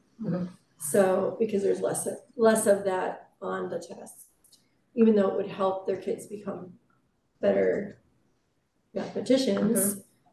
Just this idea that there is this piece where they do have to perform, you know, specific tasks. Do you feel like, I saw in there that there were a lot of, you felt like it was like there was a lot of material to get through. Do you feel like the foundational work will translate into, you know, successful confidence during testing? We do, and actually that points to like ongoing training that we need to do around the state test. So the heaviest weighted items on the state test are actually the performance tasks, not the rote multiple choice answers. And also that's a misconception. So the better our students do at the problem solving aspects of the state test, the better they'll do overall. The other part that we want to make sure that we message for students and our teachers is that the multiple choice questions on the state test are part of it. And also this is where our state tests questions on a regular basis. So the test is adaptive. All students will get questions that they are not feeling prepared to answer. So that's part of it. We want to normalize it. Like, you don't need to know the answer to all these, just try your best. And also the state tests, I want to say 20% of their questions every year. So on a regular basis, they are taking questions out that students are not performing well on because they think that the test itself is not testing what they want to measure. So by that nature, our students would feel unsuccessful because they're getting a question that the state is going to exit out. So we want to normalize that this is just a process. Like, this is not a measurement of how intelligent they are, but that it's going to be hard, and that's normal. It's supposed to be that way, and it's not because of them. Thanks. Yeah, great questions. Nancy? Yes. While we aren't talking about the visioning component of any of these curriculum pieces tonight, what I want to know is how robust is this program that we're adopting? Can it be flexible to meet changes in our vision about math or the state frameworks when they finally come out? Is there enough good intentional thought about the best practices in the curriculum that you've chosen to be flexible to meet things that are not currently in our locus control about the frameworks and those kinds of things? Because this is a heavy investment that we're making in time and money and PD. So it is. Thank you for recognizing that, Nancy. So absolutely, for math, it is going to be aligned with the new math framework. So both programs that we looked at, a key author on both programs are authors on the state framework. And there's also alignment between the two. The two programs are more similar than not. It's just a question of like, how do they organize materials and like what supports do they have? But again, one of the authors of Illustrative Math is an author of the California Math State Framework that's currently up for discussion at the state level, and same for FSUSD. So we think this sets us up well for the new adoption. And also the holdup at the state level, like, let me just go into it a little bit and feel free to elaborate. It's about high school math and data literacy. That's one of the pieces, and pathways. And I think that's where the state framework is held up. It's not really at the elementary or middle school level. So we think we're primed there. In terms of the phonics piece, yes, I wrote it in, I think, board feedback, but this is aligned with California dyslexia guidelines. It also will support the science of reading. We continue to work to have both develop the love of reading for our students as well as the ability to read for students. Like we want to make sure that we don't do the pendulum shift that happens if you've heard about literacy wars. We want to make sure it's not whole language, like everybody learns to read because they just love to read, because we know some students don't. But we also don't want to get down to the drill and kill of like the nitty gritty of learning how to read without the love of literature. We want both for students. We want them to both love it and know how. Yeah, seems like a given. Thank you. Thank you. Should I ask questions about the phonics section now, or is? I would wait just just when we're voting. Okay, any other questions for us? Is this a roll call? Jesus or no? Okay. All those in favor, please say aye. Aye. Chair votes aye, and with that, the motion passes. All right, we are now on to 12B, the public hearing and adoption of elementary phonics supplementary curriculum. I think you've said everything you wanted, right? So we'll jump into the public hearing, correct? Okay. She's gonna do the whole thing.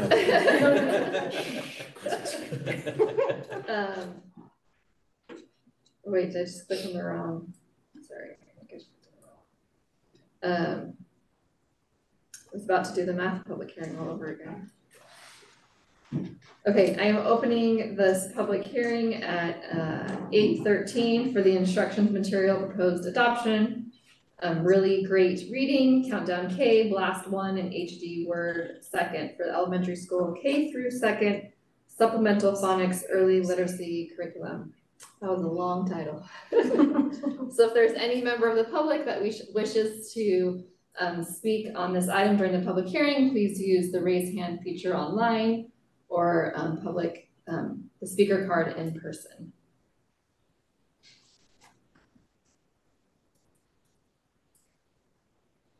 Peggy, are you wanting to speak on this? No, this is for 13. So okay. Just continue.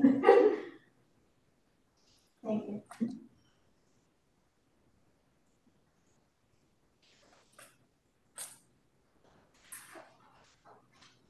All right, any online, Jesus? No.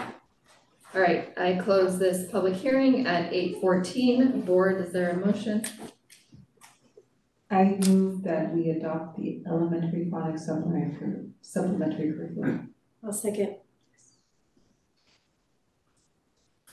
All right, board, is there any questions or comments? Is this what you had questions? Yes. So I don't have a teaching background. My degree is in chemistry. I am aware of some controversy over the Fontes and Pinnell curriculum and in various districts surrounding us. I believe that they're dropping it in favor of other things. I think the main argument against it is the 3 queuing method, but it seems like the phonics supplement is meant to counter the weaknesses for FNP. Can you talk about that a little bit? Yeah, I can. So part of this particular adoption would support more systematic phonics instruction, which isn't the 3Q. I will miss the phrasing. The other part I think that is a misnomer about Fontes and Pinnell's queuing method is that it's not an instructional practice for teachers to teach. It's a method of analyzing what students do incorrectly. But it turned into something of like, here, I'll actually use an example. I think this is better. So in the 3 queuing model, there was an idea that teachers would say, oh, you got to this word horse that you don't know how to read. Can you just guess with the picture without showing them the word or cueing them to look at the first letter or sound it out? But actually the queuing method is really to say, like, what is the student doing? Like, did the student look at horse and instead say pony? That tells us that the student isn't looking at the first letter and they're not using their phonics. Are they not even looking at the pictures altogether? So they're not getting meaning. So they're saying, Anna, look at the gorilla. And you're like, oh, okay. Or do they say, look at the happy person because they looked at the H? So I think that was probably more detail than you needed, but I think it's a good example of where the phonics curriculum will be a better supplement to teaching our students how to decode words and have word attack strategies, which is what we want. And the queuing method was really not meant to be a queuing method as much as it was a way for us to analyze errors that students make so that we could correct the errors, because students make meaning errors. They will look at the first letter and guess different things. That's not meant to be taught to students as a way to approach reading. It was meant to analyze what students do. Thank you. Mm-hmm. Thank you. I don't know if that, hopefully that answered the question. I got kind of in the details of like reading, and I want to pull out a chart and show you things. That's helpful, that's great. Can we follow up on this later? Yeah, of course. Awesome. Christina's a great person. She loves that. I do, I want a lot of chart. Board, is there any other questions or comments? All right, all those in favor, please say aye. Aye. Chair votes aye, and with that, the motion passes. All right, we are now on to 12C, the public hearing and adoption of middle school English language arts curriculum. And I will open the public hearing at 8:17 for the instructional materials proposed adoption, Amplify ELA English language arts for middle school 6th through 8th grade English language arts courses. So if there's any member of the public who wishes to speak on this item, please use the raise hand feature.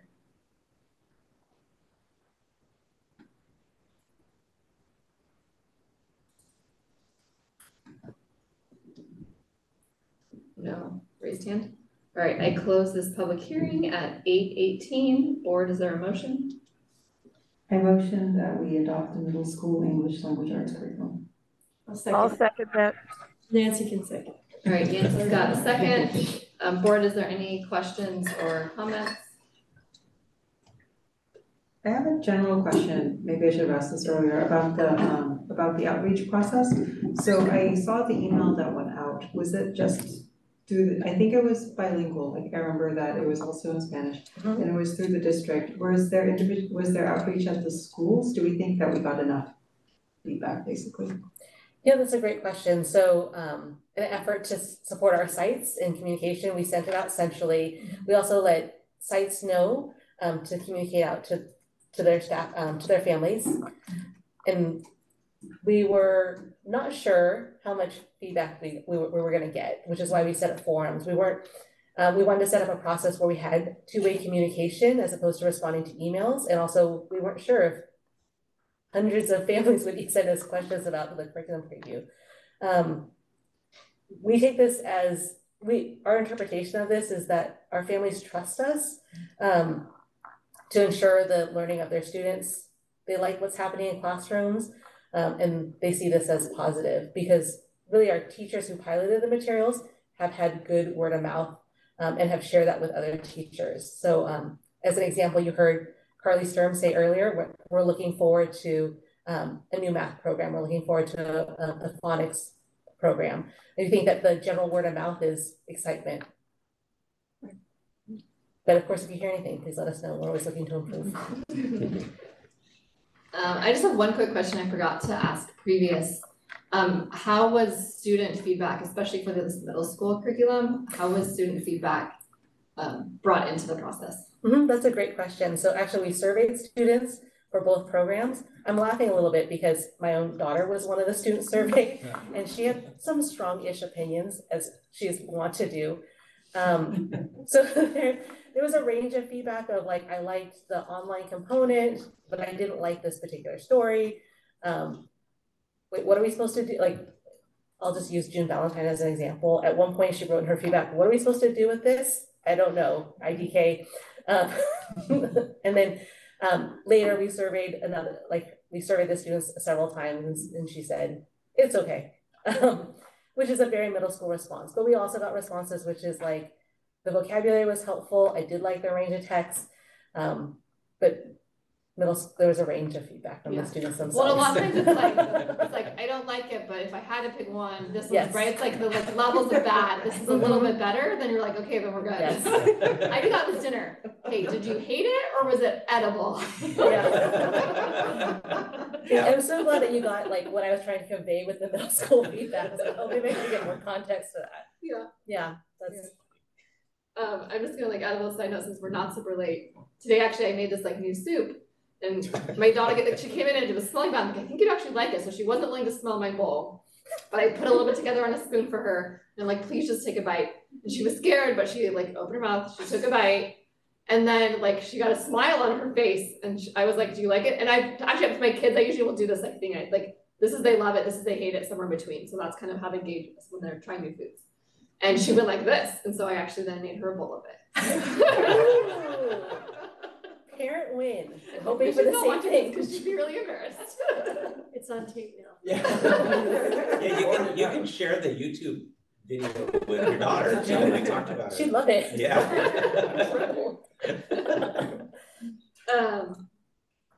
Okay, any other questions?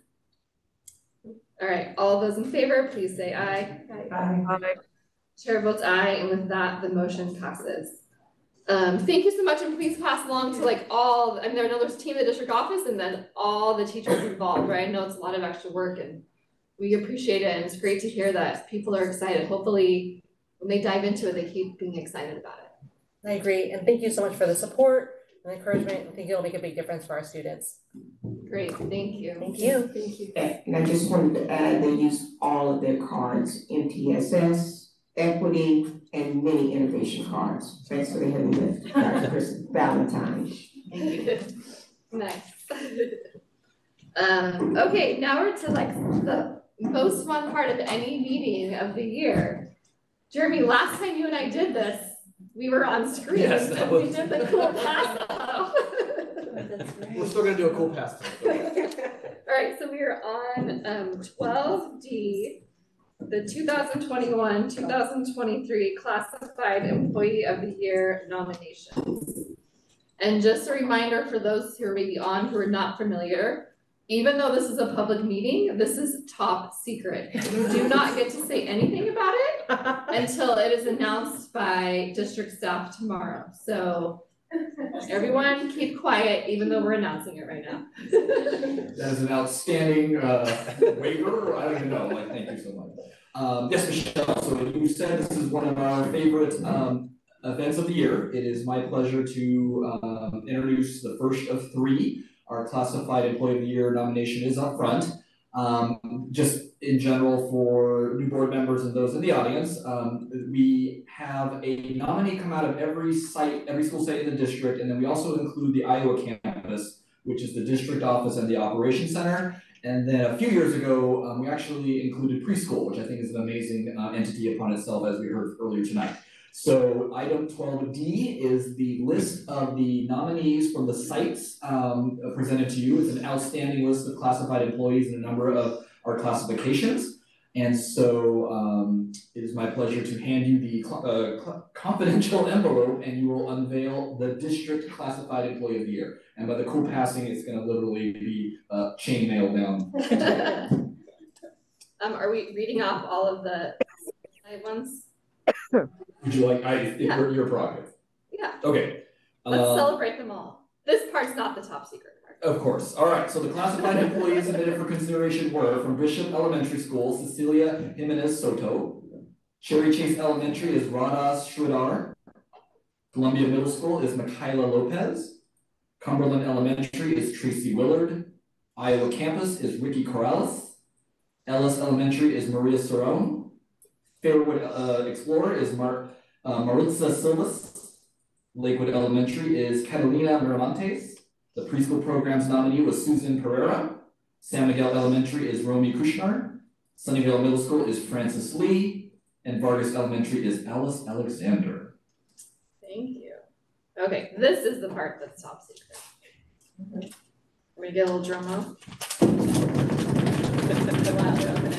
I know, sorry, we sealed it this time.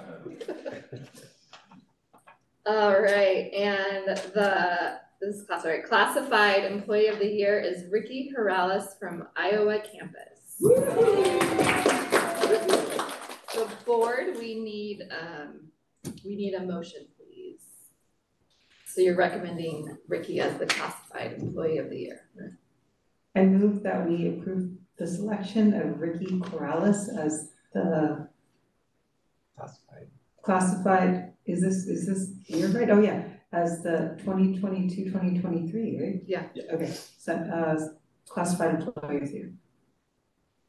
A second. And I'm actually gonna call for public comment first, and then if the board has any comments. So if there's any member of the public who wishes to speak on this item, please use the raise hand feature. None. Okay, board, any comments? Besides congratulations. Yeah, I was wondering if like next year when you do this, you could put their Yep, job. we will put positions on, yes, So that just what is- occurred to me. Yeah, okay, so what do they do? So Ricky? Yeah, go ahead, no. Oh, Ricky is our skilled maintenance worker, HVAC technician.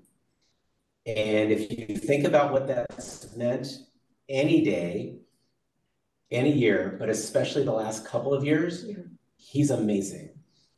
Any teacher or staff member will tell you that, like the calm with which he responds to every site, every need. You know how that is if you don't have your HVAC ready. The former principal of SMS knows all about that. He's just amazing, and he's calm and professional and respectful and just widely regarded by everyone in the district. I was really excited about this selection. As I would have been about any of them, but Ricky in particular. Awesome, thanks. Yeah. Thank you. All right, all those in favor, please say aye. Aye. Chair votes aye, and with that, the motion passes. All right, we are on to 12E, the 2022-2023 Teacher of the Year nominations. Excellent, thank you, Michelle. And actually, Eileen, I think you were looking at, it's kind of interesting, they are recognized at the end of this year, and their reign or term runs through the next school year. Okay, I was looking at the wrong item number, and on this one, it says 21-22. That would just be a typo. Is that it? So that one slipped through, I apologize. We're gonna have to start this whole process all over again. All right, so the next item is 12E. This is the Teacher of the Year nomination. I should have said from the previous item, each department and school site runs their own process. So again, this is really a district-wide or system-wide event, which is pretty exciting. And then it works its way up. All final nominations are submitted. Nominees were already recognized at their school sites, and everyone is awaiting with bated breath this announcement of the district winners. So the 22-23 Teacher of the Year nominees are, for Bishop Elementary School is Alex Madera. Cherry Chase Elementary is Ashley Fitzgerald. Columbia Middle School is Kayla Singh. Cumberland Elementary is Margaret Deloach. Iowa Campus, the district office is Camille Sarna. Ellis Elementary is Kim Zimmer. The Fairwood Explorer nominee is Anna George. Lakewood Elementary is represented by April Huang. The preschool program nominated Candace Walker. San Miguel Elementary is Grace Chirella Jensen. Sunnyvale Middle School's nominee is Jimin Choi. And Vargas Elementary is Jasmine Rowley. So again, it's my pleasure to hand you the confidential envelope for the 22-23 Teacher of the Year for the Sunnyvale School District. Well, I'm glad we're in person. I do think our virtual version of this was quite fun. Very good. All right, you guys can start the journal now. All right, the Teacher of the Year is Anna George from Fairwood Elementary. Dr. Dean, you want to say a couple things about Anna? Yes. I would be honored to do so. Dedication, hard work, passion for the work, passion for the kids, high connectivity and family engagement. And families are happy to come there, kids are happy to come there. She's been in her district a long time. And she's been inclusive and co-teaching in her own way for a very long time. And the Fairwood team loves her dearly, and so do we. Special education teacher at Fairwood, and a number of the nominees, large number of them this year, were special education teachers, which is like really a tribute to the program and the respect that their staffs have for them. So that's neat. That's great, thank you. Board, is there a motion? I move- motion, Go ahead, Nancy. I move approval of the acceptance of Anna George to be the Sunnyvale School District Teacher of the Year for 2022-2023. I second. Thank you. If there's any member of the public that wishes to speak on this item, please use the raise hand feature now. Board, any comments? Just congratulations. Yeah, I'm very excited. She's great. She's a really nice person, and she's a great teacher, but she's just an incredibly nice human being, so. She is. That's great. All right, all those in favor, please say aye. Aye. Chair votes aye, and with that, the motion passes. We are now on to 12F, the 2022-2023 Management Team Member of the Year nominations. Excellent. Last but not least, it is my pleasure to introduce the two nominees for Management of the Year. Just a quick explanation of this process. Management team members are nominated by their peers and then submitted to the Executive Cabinet for selection. So this year, two nominees submitted by their peers were Brant Burns, Director of Facility and Operations. Just confirming he is not on, correct, Jesus?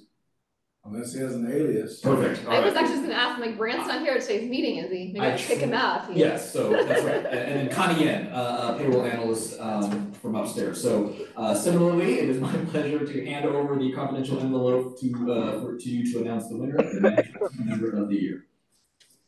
This is getting more and more complicated given you the Bright Art streaming meetings, etc. That's why everyone on is swearing themselves to secrecy. Don't know if that's legal, you're gonna, I appreciate your All right, the Management Team Member of the Year is Brant Burns.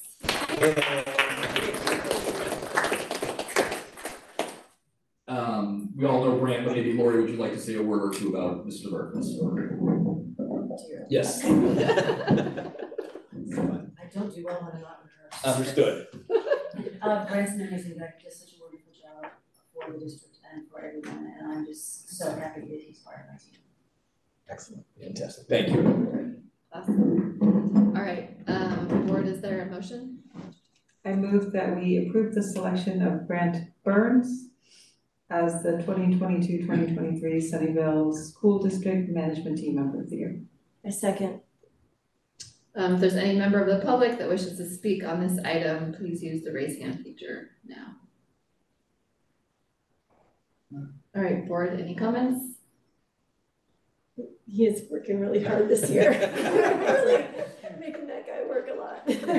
But I'm really impressed with him and like with just his poise under pressure and, you know, people yelling at him about trees or whatever, you know, like he just kind of keeps things together. And yeah, he just kind of, you know, keeps it very cool, and he's just very even keeled, and he's super professional. And his presentations are great. He's just, we got a lot of work for him to do, so I think it's awesome. Well deserved. So I'm just really excited about everybody who's been nominated. I think it's like such an, you know, it's such an honor to be like encouraged by your peers. So I just think the whole process is really nice, and yeah, so yay. And also I saw Brant at the SMS open house the other night, and he was up there trying to talk over the band at first. It was like very challenging. And Vince had to like turn up the volume for his microphone, but he did a great job fielding questions from, you know, parents and lots of people. So yeah. All right, all those in favor, please say aye. Aye. Chair votes aye, and with that, the motion passes.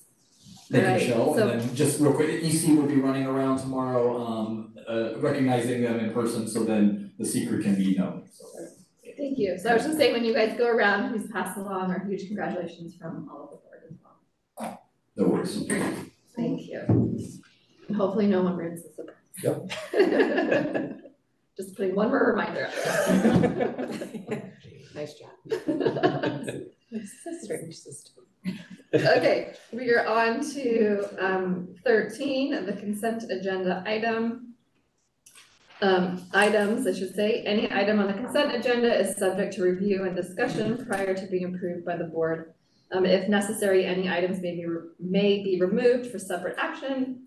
The public may address the board regarding items on the consent agenda. We will now open up for public comment. We have one in person. If there's any member of the public who wishes to speak on this item online, please use the raise hand feature now. Okay, then we just have the one in online and, not online, sorry, in person. And you'll have the timer on the side there for you. Go ahead. Okay, thanks. Hi, my name is Peggy Schemberster. Thank you for having me. I'm really very excited because I was reading through the agenda and I saw community outreach supervisor, and like I've been like thinking about a lot of things lately. You know, thank you everybody for meeting with me.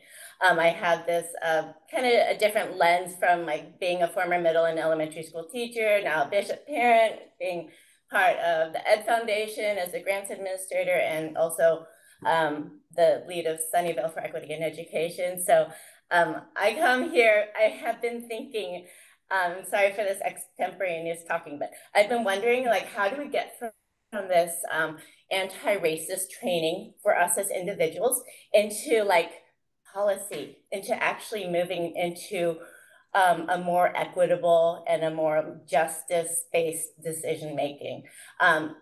We've been looking a lot at the different student experiences across the district, you know, the different amounts of funds that the PTXs raise, 3,000 versus 150,000, for example.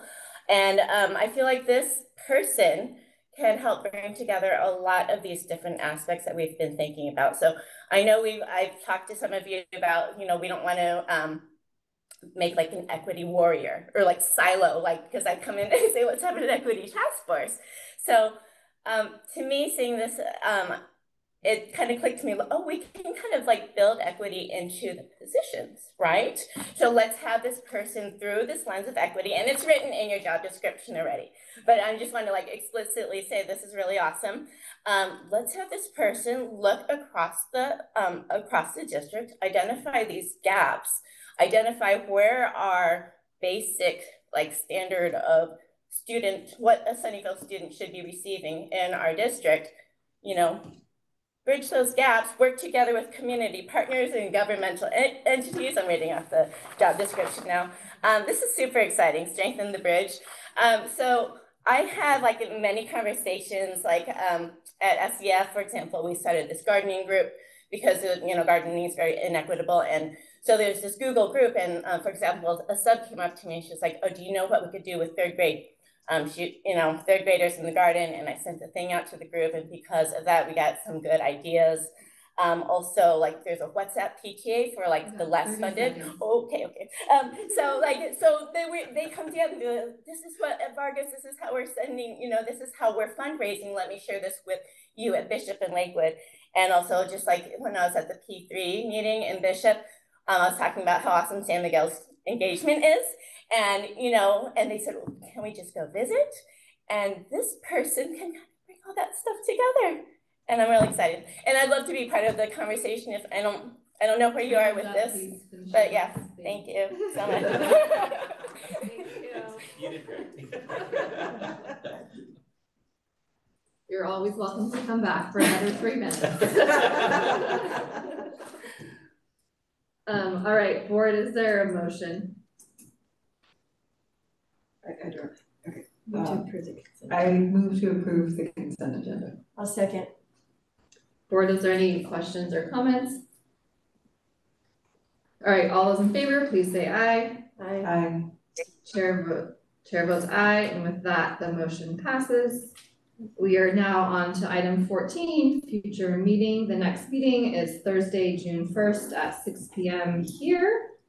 And with that, I adjourn our meeting at, it's under there somewhere, so I'm banging the gavel at 8:40. Looks like one for the gavel. All my papers all day. Yay, good job. Thank you, interpreters. Thank you, everyone. Have a good night. Thank you guys. Have a good night. Huh? You didn't ban the